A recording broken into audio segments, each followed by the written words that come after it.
নীলফামারী জেলা বাংলাদেশের উত্তর ও পশ্চিম অঞ্চলে অবস্থিত। এর উত্তরে ভারতের পশ্চিমবঙ্গ, দক্ষিণে রংপুর জেলা, পূর্বে লালমনিরহাট এবং পশ্চিমে দিনাজপুর ও পঞ্চগড় জেলা।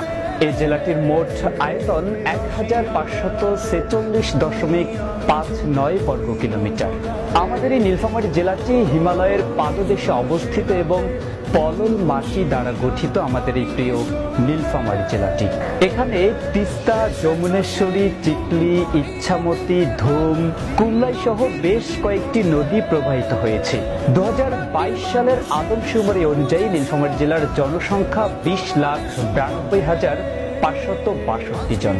এর মধ্যে মুসলিম ৮৩.29%, হিন্দু 15.64% এবং অন্যান্য ধর্মাবলম্বী 0.07%। আমাদের এই নীলফামারী জেলাটি ৬টি উপজেলা নিয়ে গঠিত।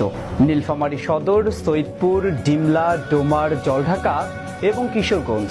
এছাড়াও 4টি পৌরসভা, 60টি ইউনিয়ন, ৩৭৮টি গ্রাম এবং ৩৭০টি মৌজা রয়েছে। আমাদের এই নীলফামারী জেলার শিক্ষার হার ৬৯.২৩%। এখানে নীলফামারী সরকারি উচ্চ বিদ্যালয়, মশিউর রহমান কলেজ এবং সরকারি মহিলা কলেজ সহ বেশ কয়েকটি উল্লেখযোগ্য শিক্ষা প্রতিষ্ঠান রয়েছে।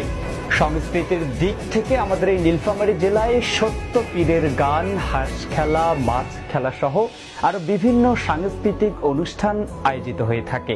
এছাড়াও বিশেষ করে আয়োজিত হয় আমাদের এই নীলফামারী বড় মাঠে এক বিশাল মেলা। আমাদের এই নীলফামারী জেলার অর্থনৈতিক দিক থেকে বিবেচনা করলে দেখা যায় আমাদের এই জেলাটির প্রায় ৬৮.৫% মানুষ কৃষির উপর নির্ভরশীল।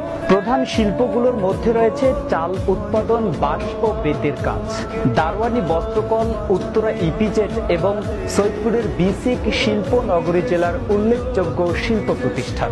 নীলফামারী জেলার ঐতিহ্যবাহী দর্শনীয় কিছু স্থান: নীলসাগর, হযরত পীর মহিউদ্দিনের মাজার এবং বিষ্ণু মন্দির এ জেলার উল্লেখযোগ্য দর্শনীয় স্থান। নীলফামারী জেলা তার প্রাকৃতিক সৌন্দর্য, ঐতিহাসিক গুরুত্ব এবং সাংস্কৃতিক বৈচিত্র্যের জন্য পরিচিত। নীলফামারী জেলার সংবাদ নিয়ে সাথে ছিলাম আমি বুলেট টিভির সিইও হামিদ। এতক্ষণ পর্যন্ত সাথে থাকার জন্য ধন্যবাদ। পরবর্তী আপডেট পেতে অবশ্যই আমাদের বুলেট টিভি ফেসবুক পেজটি ফলো দিয়ে ইউটিউব চ্যানেল সাবস্ক্রাইব করুন। সবার সুস্বাস্থ্য কামনা করে শেষ করছি আজকের মতোই। আল্লাহ হাফেজ।